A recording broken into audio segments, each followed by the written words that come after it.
हाय प्यारे मित्रों, मैं विक्रम सिंह चारण। अपना टॉपिक चल रहा है पॉलिटिकल साइंस यानी भारत की राजनीति। अपने पिछले टॉपिक में अपन संविधान सभा का गठन पढ़ा था, फिर उसके बाद में संविधान में कहाँ कहाँ से कौन कौन सी चीज़ें ली गई थी। आज अपना टॉपिक है प्रस्तावना।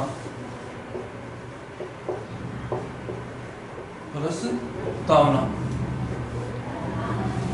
आज अपना टॉपिक है प्रस्तावना। प्रस्तावना का मतलब ये है कि जो भारतीय संविधान है उसका पूरे का यानी कि जो भी 395 अनुच्छेद है, उनके उपभाग है, उनमें क्या क्या लिखा गया है या उसका टारगेट क्या होता है। जैसे हर कहानी के नीचे मोरल होता है, वैसे अपने भारतीय संविधान का भी एक प्रस्तावना है। प्रस्तावना में लिखा गया कि हम भारत के लोग, हम भारत के लोग, हम भारत के लोग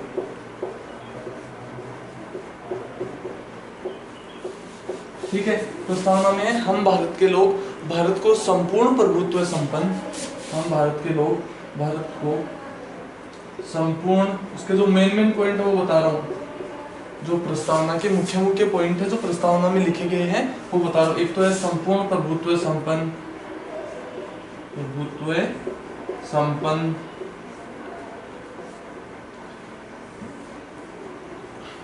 हम भारत के लोग भारत को संपूर्ण प्रभुत्व संपन्न समाजवादी, दूसरा है समाजवादी, ठीक है। फिर हम भारत के लोग भारत को संपूर्ण प्रभुत्व संपन्न समाजवादी, लोकतांत्रिक,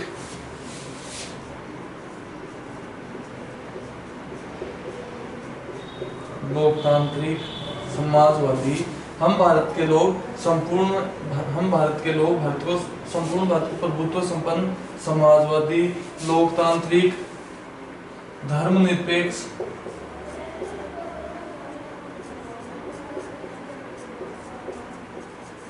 धर्मनिरपेक्ष यानी कि इसमें लिखा गया है जो भारतीय संविधान की जो प्रस्तावना है उसमें जो टॉपिक और भी है, पूरी प्रस्तावना है कि हम भारत के लोग संपूर्ण भारत को प्रभुत्व संपन्न समाजवादी, लोकतांत्रिक, धर्मनिरपेक्ष, सामाजिक आर्थिक न्याय और कल्याणकारी राज्य की योजना, ये भी है ना। ये सारी प्रस्तावना में तो प्रस्तावना की जो मेन पॉइंट है, जो प्रस्तावना है ना भारत के संविधान की, उसके जो मेन पॉइंट वो पढ़ेंगे। तो उसमें सबसे पहले है कि हम भारत के लोग संपूर्ण भारत को प्रभुत्व संपन्न समाजवादी, पंथ निरपेक्ष या लोकतांत्रिक गणराज्य, हम भारत के लोग संपूर्ण भारत को प्रभुत्व संपन्न समाजवादी, लोकतांत्रिक, धर्मनिरपेक्ष और गणराज्य, और क्या है गणराज्य, यानी कि हम भारत के लोग संपूर्ण भारत को प्रभुत्व संपन्न समाजवादी, लोकतांत्रिक, गणराज्य, लोकतांत्रिक, गणराज्य, गणराज्य, ये सारे एक हैं।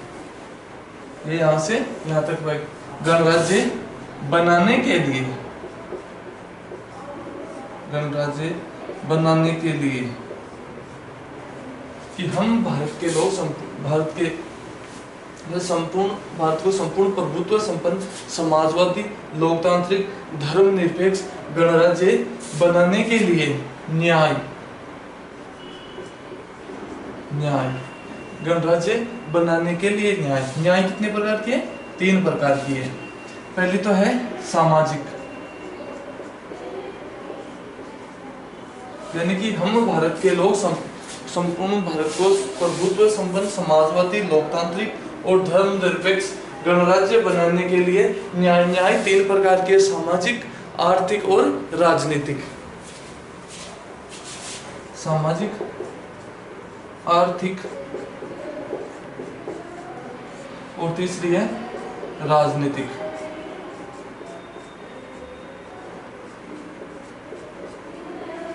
राजनीतिक यानी कि जो भारतीय संविधान है उसमें यह बोला गया है कि हम भारत के लोग संपूर्ण प्रभुत्व संपन्न भारत, समाजवादी, लोकतांत्रिक, धर्मनिरपेक्ष गणराज्य बनाने के लिए न्याय। न्याय, न्याय में कितने टॉपिक है? 3 टॉपिक है, सामाजिक, आर्थिक और राजनीतिक, यानी कि सामाजिक, आर्थिक और राजनीतिक। फिर उसके बाद में है स्वतंत्रता, यानी विचार की स्वतंत्रता, अभिव्यक्ति की स्वतंत्रता, विश्वास की स्वतंत्रता, धर्म की उपासना की, यानी विचार अभिव्यक्ति धर्म, विचार अभिव्यक्ति विश्वास धर्म उपासना। क्या है स्वतंत्रता? क्या क्या है? एक तो विचार की, दूसरी है अभिव्यक्ति की, विचार अभिव्यक्ति विश्वास धर्म उपासना। विकास, विचार अभिव्यक्ति धर्म विश्वास धर्म और उपासना, यानी अपने पास 4-5 स्वतंत्रता। एक तो विचार की, एक अभिव्यक्ति की, विश्वास की, धर्म की, उपासना की। यानी कि विचार की कि हम भारत के लोग संपूर्ण भारत को प्रभुत्व संपन्न समाजवादी लोकतांत्रिक धर्मनिरपेक्ष गणराज्य बनाने के लिए न्याय, सामाजिक, आर्थिक, राजनीतिक। फिर है स्वतंत्रता, स्वतंत्रता। स्वतंत्रता है 5 प्रकार की, अपने पास 5 प्रकार की स्वतंत्रताएं हैं। पहली तो है विचार की, विचार, धर्म, अभिव्यक्ति, विचार, धर्म, अभिव्यक्ति, उपासना। यानी कि अपने पास कौन कौन सी है? एक तो विचार की, एक है धर्म की, एक है विचार की, धर्म की, अभिव्यक्ति की और उपासना की, और एक है विश्वास की, एक है विश्वास की, विश्वास की। जो एक बार लिखा है ये पढ़ ले, समझा देता हूं ना। तो सबसे पहले है भारत की प्रस्तावना। ठीक है, प्रस्तावना को सबसे पहले नेहरू जी ने पास की थी। प्रस्तावना शब्द नेहरू जी लेकर आए थे। ठीक है, फिर उसके बाद में हम भारत के लोग, जो भारतीय प्रस्तावना उसमें हम भारत के लोग संपूर्ण प्रभुत्व संपन्न, यानी कि देश आजाद होने के बाद जब तक संविधान नहीं बना था, जो संविधान सभा थी वो कैबिनेट मिशन के आधार पर कार्य कर रही थी। किस मिशन के आधार पर? कैबिनेट मिशन, कैबिनेट मिशन 1946 की जो भारतीय संविधान सभा है वो कैबिनेट मिशन 1946 के आधार पर कार्य कर रही थी। क्योंकि कैबिनेट मिशन ने ही भारतीय जो संविधान सभा के सदस्य थे उनको चुना था, तो उसी आधार पर कार्य करती जब तक भारत का संविधान नहीं बना। क्योंकि जो संविधान सभा के सदस्य थे उनमें अलग अलग समितियां बनी थी, उनके अध्यक्ष बने थे, उनके सदस्य बने थे, फिर वो अलग अलग देशों में गए, वो लेकर आए। यानी कि 26 जनवरी 1950, 26 जनवरी 1950 को जब अपना भारतीय संविधान लागू हुआ था, उस दिन हम संपूर्ण प्रभुत्व है संपन्न। इसका मतलब ये है कि जितना भी प्रभुत्व है, जो भी राजपाट है, शासन है, वो सारा हमारा खुद का है। उससे पहले यानी कि 26 जनवरी 1950 से पहले यानी 25 जनवरी 1950 तक सारा सिस्टम कैबिनेट मिशन के आधार पर चल रहा था। क्योंकि संविधान सभा जो कार्य कर रही थी, संविधान सभा जो कार्य करती है वो कैबिनेट मिशन में जो नियम कायदे थे उसी के आधार पर तो कर रही थी। 26 जनवरी 1950 के बाद में अपना खुद का, भारत का खुद का संविधान बनकर तैयार हो गया, अपने खुद के नियम कायदे बनाए, उसी के आधार पे देश चलने लग गया। जैसे अभी वर्तमान में चल रहा है। कब से हुआ? भारत संपूर्ण प्रभुत्व संपन्न बना था 26 जनवरी 1950 को। ठीक है, फिर है समाजवादी। समाजवादी है 1972 में 46वां संविधान संशोधन हुआ, उसके आधार पर समाजवादी, धर्मनिरपेक्ष ये शब्द इस प्रस्तावना में जोड़े गए थे। फिर उसके बाद में है लोकतांत्रिक, इसके बाद में है लोकतांत्रिक। इसका मतलब ये है कि जो भारत में जो शासन पद्धति है वो लोकतंत्र को आधार मान के बनाई गई है। लोकतंत्र की परिभाषा ये है कि जनता के लिए जनता द्वारा चुना हुआ शासन। लोकतंत्र की परिभाषा है कि जनता के लिए जनता द्वारा चुना हुआ शासन। लोकतंत्र की परिभाषा है जनता के लिए या लोगों के लिए, जनता के लिए जनता द्वारा चुना हुआ शासन, जनता द्वारा चुना हुआ शासन।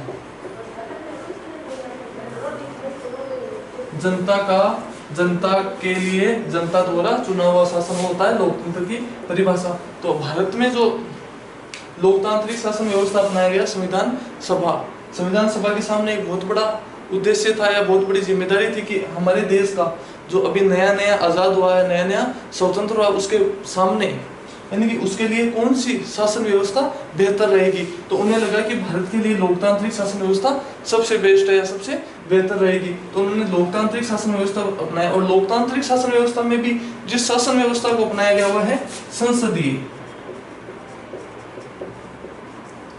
संसदीय कौन सी है? लोकतांत्रिक शासन व्यवस्था में भी जिस शासन व्यवस्था को भारत ने अपनाया वो है संसदीय व्यवस्था। ठीक है, जैसे अमेरिका में अध्यक्षात्मक व्यवस्था, अमेरिका में कौन सी है? अध्यक्षात्मक। अध्यक्षात्मक शासन व्यवस्था होती है, उसमें राष्ट्रपति सर्वोपरि होता है। ठीक है, लेकिन अपने यहाँ अपनाएंगे ये संसदीय व्यवस्था, इसमें अपने में राष्ट्रपति और प्रधानमंत्री दोनों होते हैं। कार्यपालिका का जो वास्तविक अध्यक्ष होता है वो होता है राष्ट्रपति। ठीक है, लेकिन वो होता नाम मात्र का है, जितना भी सारा पावर वो होता है प्रधानमंत्री के पास में। ठीक है, तो भारत में जो संसद लोकतांत्रिक पद्धति है वो अपनाई थी संसदीय शासन व्यवस्था की। भारत के लोग अपना अपना सांसद चुन के भेजेंगे, फिर वो सांसद मिलके, सारे सांसद मिलके, यानी जो बहुमत दल का नेता होगा वो देश का प्रधानमंत्री बनेगा। ठीक है, और उसके लिए भी एक व्यवस्था ये थी कि जो लोकसभा क्षेत्र होगा उसकी जनसंख्या कम से कम 10 लाख होनी चाहिए। यानी कि जो लोकसभा क्षेत्र है, जो लोकसभा क्षेत्र बनेगा या जहां से सांसद होगा, जहां सांसद पद के लिए चुनाव होगा, उस लोकसभा क्षेत्र की जनसंख्या कितनी होनी चाहिए? कम से कम 10 लाख होनी चाहिए। कितनी होनी चाहिए? कम से कम 10 लाख। तभी तो अपने भारत के जो सर्वप्रथम चुनाव हुए थे, सर्वप्रथम संविधान सभा के लिए चुनाव हुए, तो वो सदस्य कितने थे? 389। वो 389 इसीलिए थी कि 10 लाख जनसंख्या रखी थी और उस टाइम भारत की जनसंख्या कम थी। ठीक है, तो 10 लाख पे एक कैंडिडेट चुना गया, इसीलिए वो 389 पढ़ते हैं अपन नहीं वो उनको क्या था, वो तो 390 भी कर देते, लेकिन वो 90 इसलिए नहीं कर सकते थे कि उस टाइम 10 लाख पे एक कैंडिडेट जीत गया था, और वही समीकरण आज चल रहा है। ठीक है, फिर उसके बाद में है धर्मनिरपेक्ष। भारत दुनिया का एकमात्र ऐसा देश है जहां कोई धर्म सर्वोपरि नहीं है। यानी कि जितने भी धर्म है, जैसे बौद्ध धर्म है, सिख धर्म है, जैन धर्म है, ईसाई धर्म है, मुस्लिम धर्म है, हिंदू धर्म है, यानी कि अपने भारत में आप कोई सा भी धर्म अपना सकते हो, कोई धर्म सर्वोपरि नहीं है। यानी कि सारे जितने भी धर्म हैं उन सबको बराबर समानता है, किसी धर्म को विशेष दर्जा या नहीं दिया गया है। ठीक है, तो एक अपने अल्पसंख्यक में भी आते हैं, जैसे मुस्लिम, ईसाई, एक इसमें आते हैं अल्पसंख्यक में, जिनकी संख्या कम है वो अल्पसंख्यक में आते हैं। ठीक है, तो भारत एक धर्मनिरपेक्ष राष्ट्र है। धर्मनिरपेक्ष राष्ट्र का ये मतलब है कि हाँ, सभी धर्मों को समानता है, किसी धर्म विशेष की यहाँ सरकार नहीं बनेगी या किसी धर्म विशेष को कोई विशेष दर्जा नहीं दिया गया है। ठीक है, फिर उसके बाद में है गणराज्य, होता है डोमिनियन। गणराज्य यानी कि जो भी अपना भाई अपन मनाते हैं ना 26 जनवरी को गणतंत्र दिवस मनाते हैं, इसी दिन अपना जो शासन पद्धति है, यानी कि भारतीय जो संविधान है वो 26 जनवरी 1950 को लगा था, और सारा जितना भी वो संपूर्ण प्रभुत्व संपन्न बन गए थे। जितने भी नियम कायदे वो अपने खुद का संविधान है।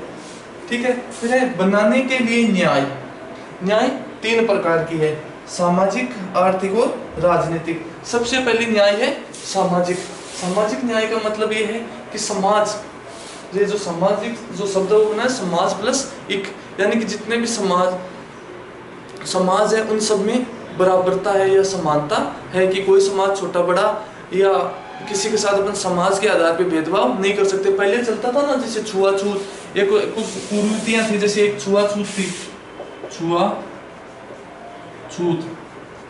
जिसे अस्पृश्यता भी बोला जाता है, अस्पृश्यता। ये जो छुआछूत थी एक सामाजिक कुरीतियां थी, पहले ये सामाजिक कुरीतियां थी, लेकिन जो अपने संविधान की प्रस्तावना उसमें लिखा गया है सामाजिक, यानी कि छुआछूत, अस्पृश्यता, जैसे अपने मूल अधिकार मिले हुए हैं ना, उनमें समानता का अधिकार है, स्वतंत्रता का अधिकार है, तो मूल अधिकारों में से एक है समानता का अधिकार। उसका मतलब ये है कि हम सामाजिक आधार पे, यानी कि जाति धर्म के आधार पे किसी के साथ भेदभाव नहीं कर सकते। इसी का मतलब है सामाजिक न्याय, यानी कि हम किसी जाति या धर्म विशेष के लोगों को उनको कोई जातिगत टिप्पणी या कुछ गलत नहीं कर सकते उनके साथ। सामाजिक आधार पे उच्च नीच का भेदभाव बिल्कुल खत्म हो गया, अब सब समान है। फिर उसके बाद में है आर्थिक। आर्थिक का मतलब है अर्थ, पैसा, यानी कि जो लोग या जो समाज आर्थिक रूप से पिछड़े हुए हैं, यानी कि जो समाज आर्थिक रूप से पिछड़े हुए हैं, उनका जो अमीर है या जो आर्थिक रूप से संपन्न हो उनका शोषण नहीं कर सकते, ठीक है।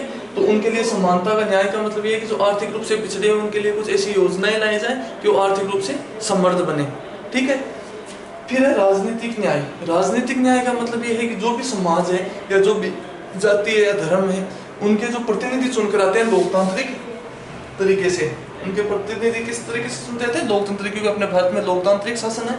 तो जो प्रतिनिधि चुनकर आते हैं उनके, तो उनका जो चुनाव होता है, जो प्रतिनिधि चुने जाएंगे, राजनीति का मतलब है कि जितने भी वर्ग है, जितने भी कैटेगरी, जैसे SC, ST, OBC और जनरल, अपने कितने कैटेगरी है, अपने 4 कैटेगरी, एक SC है, एक SC, दूसरी ST, तीसरी OBC और चौथी जनरल, ठीक है। OBC में भी एक सब कैटेगरी है, जैसे अपन पहले SBC कहते थे, आजकल MBC कहते हैं, ठीक है।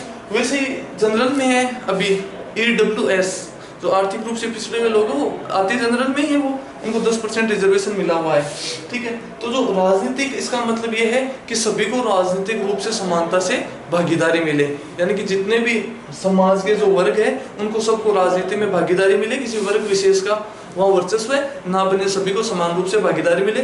इसीलिए एक व्यवस्था की गई है नागरिक राजनीतिक न्याय। राजनीतिक न्याय का मतलब ये है कि सभी को समान रूप से राजनीति में भागीदारी मिले या किसी वर्ग विशेष का वर्चस्व ना हो। इसीलिए तो अपन देखते हैं कि हर बार जैसे किसी विधानसभा क्षेत्र या अपन किसी छोटे ग्राम पंचायत स्तर पर देखते हैं कि कभी SC की सीट आती है, कभी OBC की आती है, कभी जनरल की आती है। वो इसी वजह से आती है कि किसी वर्ण विशेष या वर्ग विशेष का उस पर वो कब्जा ना हो या वर्चस्व ना हो, इसीलिए ये राजनीतिक न्याय अपने को मिली हुई है। एक बार और देख लेते हैं, फिर उसके बाद आगे बढ़ें कि हम भारत के लोग भारत को संपूर्ण प्रभुत्व संपन्न, समाजवादी, लोकतांत्रिक, धर्मनिरपेक्ष गणराज्य बनाने के लिए सामाजिक, आर्थिक और राजनीतिक न्याय, ठीक है। फिर उसके बाद में है स्वतंत्रता। स्वतंत्रता कितनी है? 5। विचार, धर्म, अभिव्यक्ति, उपासना। विचार, धर्म, अभिव्यक्ति और उपासना, ठीक है। यानी कि स्वतंत्रता अपने पास में 5 है, 5 तरीके से अपन आजाद है। उसमें पहली है विचार की, यानी कि अपन कोई भी अगर अपने को गलत लगता है तो अपन उसके प्रति विचार प्रकट कर सकते हैं, ये है अपने विचार की। विचार क्या है? अपना मत या विचार अपन रख सकते हैं। दूसरी है धर्म की, दूसरी स्वतंत्रता है अपने पास धर्म की, कि अपन कोई भी धर्म अपना सकते हैं, किसी भी धर्म में अपन जा सकते हैं। जो धर्म के नियम कायदे उन्हीं के आधार पर कोई भी धर्म अपना सकते हैं, किसी धर्म को पकड़ ग्रहण कर सकते हैं, किसी धर्म को छेड़ सकते हैं, छोड़ सकते हैं, छोड़ सकते हैं, किसी भी धर्म को अपन छोड़ सकते हैं। ये है अपने पास धर्म की, अपन कोई भी धार्मिक सभा कर सकते हैं। उसका उद्देश्य ये नहीं होना चाहिए कि वो राष्ट्र के विरुद्ध में, राष्ट्र के विरुद्ध नहीं, धर्म के सम्मान में, यानी अपन कोई भी धार्मिक सभा का आयोजन कर सकते हैं। फिर तीसरा अभिव्यक्ति, विचारों की अभिव्यक्ति की, जो भी अपने विचार है उन सबसे अपन आजाद हैं, अपन विचार प्रकट कर सकते हैं। फिर चौथा है उपासना, कि हम भले किसी भी धर्म के उपासक हो, जैसे हिंदू, बौद्ध, जैन, अगर किसी भी धर्म के उपासक है, जैसे मुस्लिम धर्म में मौलवी हो रहे हैं, तो हम उसकी उपासना कर सकते हैं। अपने को कोई उपासना पे रोक टोक नहीं है, हम किसी भी धर्म की उपासना कर सकते हैं, ठीक है। फिर उसके बाद में विश्वास, यानी कि हमारा जिसमें भी विश्वास है, जिस धर्म, जिस चीज में भी, तो हम वो चीज भी कर सकते हैं, ठीक है। तो इसका मतलब स्वतंत्रता अपने को कितनी मिली हुई है? 5। विचार की, धर्म की, अभिव्यक्ति की, उपासना की और विश्वास की, यानी कि अपने पास 5 स्वतंत्रताएं हैं। एक विचार की है, दूसरी धर्म की है, तीसरी अभिव्यक्ति की है, चौथी उपासना की है और 5वीं विश्वास की है। यानी कि अपने पास में कितनी ये होगी अपने पास में 5, ठीक है। फिर उसके बाद में आता है समता। उसके बाद में क्या आता है? समता। समता नाम से है, उसमें अपने को 2 मिली हुई है, एक प्रतिष्ठा और एक अवसर। क्या है? समता। समता में क्या है? प्रतिष्ठा और अवसर। एक है समता, समता में है प्रतिष्ठा और अवसर। क्या है समता में? प्रतिष्ठा और अवसर। समता नाम से है, उसमें अपने पास है प्रतिष्ठा और अवसर, समता इसमें है प्रतिष्ठा और अवसर, प्रतिष्ठा और अवसर। यानी कि जो प्रस्तावना है उसमें ये बोला गया है कि हम भारत के लोग भारत को संपूर्ण प्रभुत्व संपन्न समाजवादी लोकतांत्रिक धर्मनिरपेक्ष गणराज्य बनाने के लिए न्याय, स्वतंत्रता और समता, न्याय, स्वतंत्रता और समता। ठीक है, तो न्याय में तीन आगे, सामाजिक न्याय, आर्थिक न्याय और राजनीतिक न्याय। ठीक है, स्वतंत्रता में 5 स्वतंत्रताएं हैं अपने पास। पहली है विचार की स्वतंत्रता, दूसरी है धर्म की स्वतंत्रता, तीसरी है अभिव्यक्ति की स्वतंत्रता, चौथी है उपासना की स्वतंत्रता, पांचवी है विश्वास की स्वतंत्रता। स्वतंत्रता, समता, समता दो है, एक है प्रतिष्ठा, एक अवसर। यानी कि सभी को समान रूप से, प्रतिष्ठा का मतलब होता है सम्मान, सभी को समान रूप से है, अपन किसी के साथ भेदभाव नहीं कर सकते। फिर है अवसर, यानी कि जो भी अवसर हो गए जो देश के युवाओं के लिए या किसी भी चीज में अगर मान लो अवसर है, जैसे नौकरी में अवसर है तो सभी को समान रूप से तो मिले हुए हैं अवसर, यानी कि सभी को समान रूप से अपन सब फॉर्म डाल सकते हैं वो है। तो प्रतिष्ठा और अवसर सभी को समान रूप से मिले हुए हैं। यानी कि समता का में दो है, एक है प्रतिष्ठा और एक है अवसर। फिर उसके बाद में है बंधुता, अवसर के बाद में, समता के बाद में क्या है, बंधुता। बंधुता में दो है, व्यक्ति की गरिमा और राष्ट्र की एकता व अखंडता, व्यक्ति की गरिमा और राष्ट्र की एकता व अखंडता। उसमें क्या है, दो है, एक तो है व्यक्ति की गरिमा और राष्ट्र की एकता और अखंडता। बंधुता, बंधुता में है बंधुता, उसमें एक तो व्यक्ति की गरिमा, व्यक्ति की गरिमा, ठीक है। फिर दूसरा है राष्ट्र की एकता व अखंडता, राष्ट्र की एकता व अखंडता। दूसरी है राष्ट्र की एकता व अखंडता, राष्ट्र की एकता व अखंडता।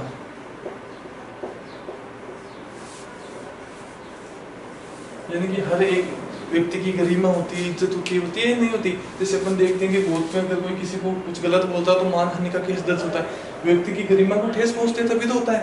एक है राष्ट्र की एकता व अखंडता, यानी कि हम कोई ऐसा कार्य नहीं करेंगे, हम कोई ऐसा कार्य नहीं करेंगे जिससे राष्ट्र की एकता व अखंडता भंग हो। यानी कि अपने को जो भी कार्य करना है वो राष्ट्र की एकता व अखंडता को ध्यान में रखते हुए करना है। यानी कि अपने को जो भी कार्य करना है, जो भी देश हित में कार्य करना है, वो हमेशा ये सोच के करना है, या ये टारगेट है अपना प्रस्ताव या उद्देश्य या टारगेट ये होता है कि अपने को जो भी कार्य करना है वो राष्ट्र की एकता व अखंडता और व्यक्ति की गरिमा को ध्यान में रखते हुए भी करना है। ठीक है, तो ये है अपने उद्देश्य प्रस्तावना। ठीक है, तो एक बार दोबारा रिपीट कर देता हूँ कि हम भारत के लोग संपूर्ण प्रभुत्व संपन्न समाजवादी लोकतांत्रिक धर्मनिरपेक्ष, संपूर्ण प्रभुत्व संपन्न समाजवादी लोकतांत्रिक धर्मनिरपेक्ष गणराज्य बनाने के लिए न्याय, सामाजिक, आर्थिक, राजनीतिक, न्याय, सामाजिक, आर्थिक, राजनीतिक। ठीक है, फिर उसके बाद में है स्वतंत्रता। स्वतंत्रता 5 है, विचार, धर्म, अभिव्यक्ति, उपासना और विश्वास की। फिर उसके बाद में समता, समता में है प्रतिष्ठा और अवसर। ठीक है, फिर उसके बाद में बंधुता, बंधुता की है व्यक्ति की गरिमा और राष्ट्र की एकता व अखंडता। ये कब हुई थी, 26 जनवरी 1949 ईस्वी को, मिति मार्क्सिस, शुक्ल सप्तमी 2006 विक्रमी, शुक्ल सप्तमी 2006 विक्रमी, शुक्ल सप्तमी 2006 विक्रम संवत कि शुक्ल सप्तमी जो लगा हुआ है वो लगा था शुक्ल सप्तमी, शुक्ल सप्तमी, शुक्ल सप्तमी 2006 विक्रम संवत, यानी 26 जनवरी 1949 ईस्वी।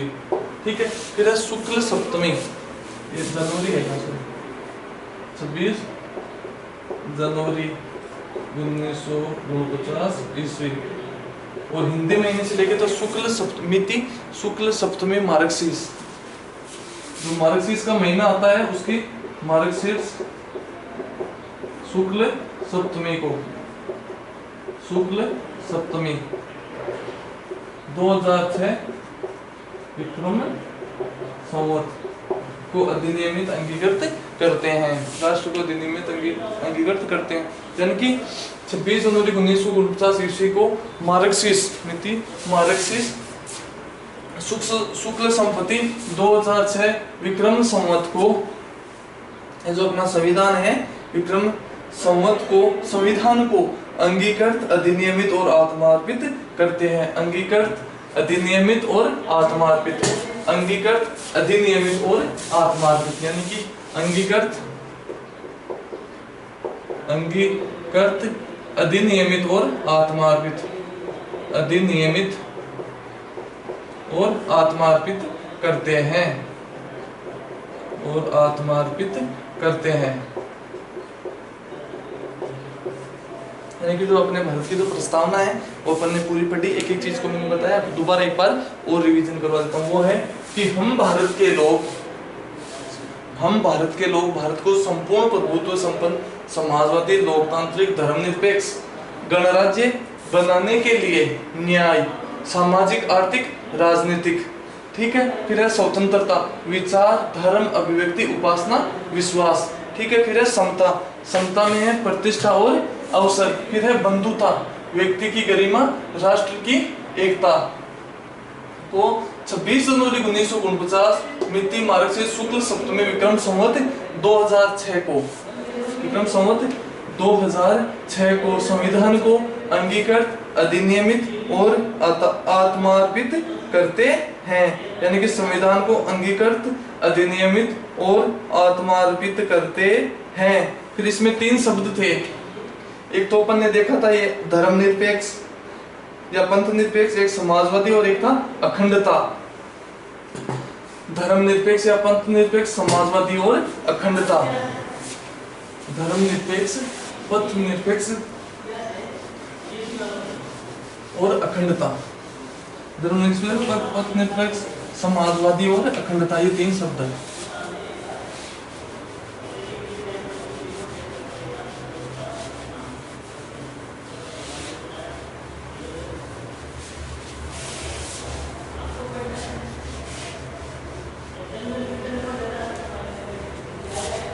यानी कि 3 शब्द थे, समाजवादी, पंथ निरपेक्ष और अखंडता। समाजवादी, पंथ निरपेक्ष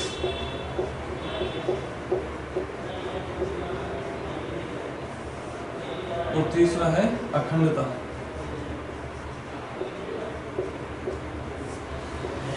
समाजवादी, पंथ निरपेक्ष और अखंडता अपनी प्रस्तावना को संविधान की कुंजी भी कहा जाता है। प्रस्तावना कैसे कहा जाता है? संविधान की कुंजी,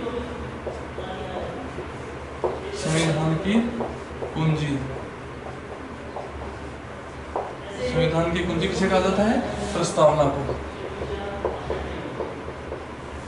प्रस्तावना को संविधान की कुंजी भी कहा जाता है। यानी कि समाजवादी, पंथ निरपेक्ष और अखंडता, ये तीनों शब्द हैं जो भारतीय संविधान से जुड़े हुए हैं। ये 1942वें संविधान संशोधन, 42वें संविधान संशोधन 1976 के माध्यम से संविधान के प्रस्तावना में जोड़े गए थे। कब जोड़े गए थे?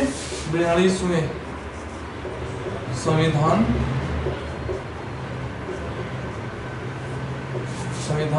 संशोधन 1976 में।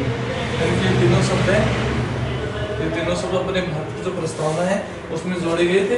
और ये तीनों शब्द जोड़े गए थे 1976, 42वां संविधान संशोधन 1976 में ये भारत के संविधान में जोड़े गए थे। तो अपने संविधान की जो प्रस्तावना है उसमें यही है कि जो पूरे संविधान का जो निचोड़ होता है कि अपने संविधान में क्या क्या है, वो सब चीज़ें अपन देख सकते हैं। जो भारत के संविधान की जो प्रस्तावना है उसमें लिखित हुई है। जैसे पहले है लोकतांत्रिक, संपूर्ण प्रभुत्व संपन्न, संपूर्ण प्रभुत्व संपन्न, फिर है लोकतांत्रिक, समाजवादी, धर्मनिरपेक्ष, गणराज्य, ठीक है। फिर उसके बाद में है स्वतंत्रता, न्याय, स्वतंत्रता, बंधुता, समता, बंधुता। यानी कि ये जितने भी चीजें हैं ये सारे भारतीय प्रस्तावना में लिखी हुई है, यानी कि सारे जो भी नियम कायदे हैं उनके वो लिखे हुए हैं अनुच्छेद में। किसमें लिखे हुए हैं? वो लिखे हुए हैं अनुच्छेद में।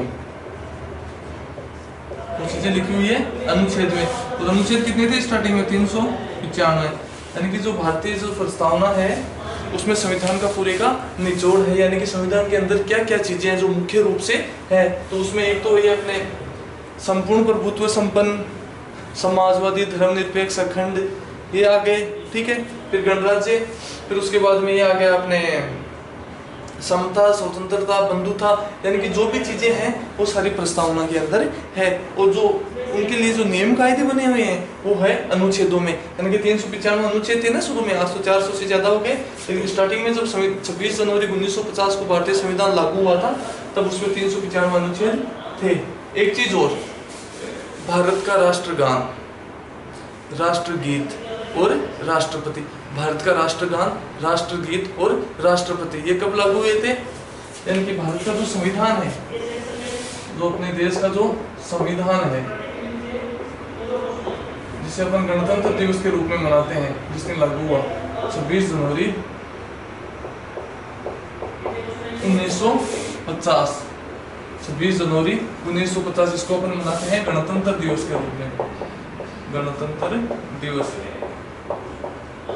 यानी कि जो संविधान है वो अपना 26 जनवरी 1950 को लागू हुआ था। लेकिन इससे पहले 2 दिन पहले, इससे 2 दिन पहले, यानी कि 24 जनवरी,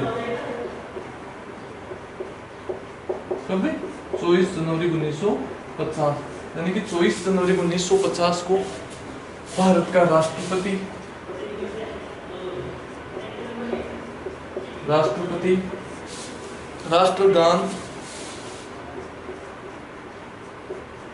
राष्ट्रगान और तीसरा राष्ट्रगीत और राष्ट्रगीत।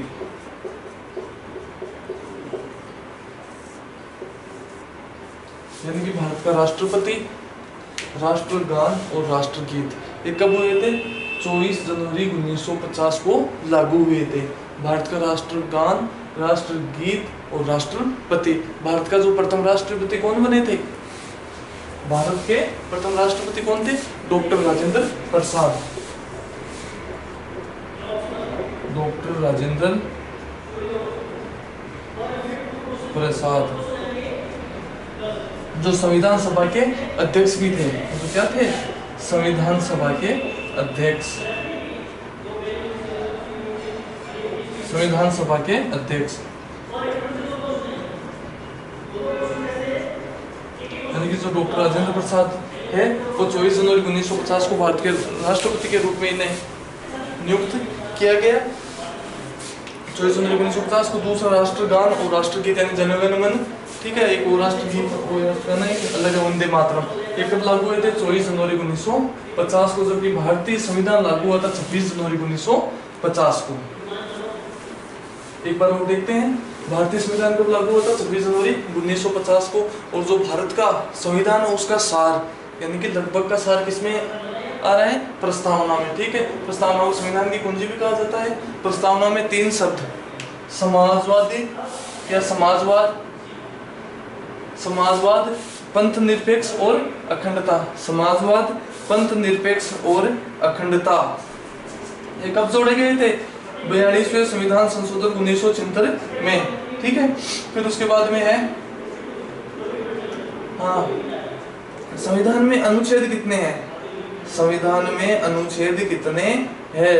तो संविधान में अनुच्छेद है 395। संविधान में कितने अनुच्छेद है? 395, ठीक है। फिर उसके बाद में है कि हाँ, 24 संविधान लागू हुआ था 26 जनवरी 1950 को, लेकिन राष्ट्रगान, राष्ट्रगीत और राष्ट्रपति कब बने थे? 24 जनवरी 1950 को। कब बने थे? 24 जनवरी 1950 को। तो ये थी अपने भारत के संविधान की प्रस्तावना, भारत के संविधान की प्रस्तावना, ठीक है। भारत के संविधान की प्रस्तावना, जिसे संविधान की कुंजी भी कहा जाता है। इसमें कि हम भारत के लोग भारत को संपूर्ण प्रभुत्व संपन्न, ठीक है, लोकतांत्रिक, गणराज्य, समानता, बंधुता, और ये यानी कि जो मेन चीजें हैं संविधान में, उन सब का सार किसमें है? भारतीय प्रस्तावना में।